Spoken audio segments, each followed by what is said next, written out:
interaction that we got when we first walked in, the care that they took.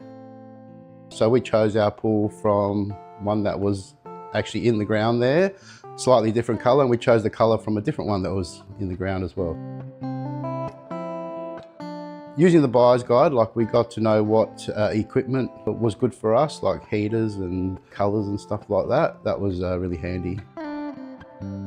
Quoting process was pretty straightforward. They even gave me an estimate on fencing and stuff, which I did myself, but that was handy to know what we were up against.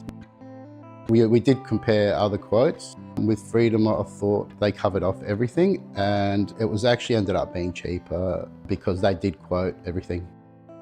Communication was good. They kept us informed all the way, from council approval to when the shell was ready to when we were expected to have the first dig. My favourite part of the pool? The ease of maintenance. It's really easy to maintain. And I was a total beginner, never had a pool before, and I'm always going to the pool shop and they're telling me it's perfect. So if you're looking for a pool and you're considering Freedom Pools, you should just go for it.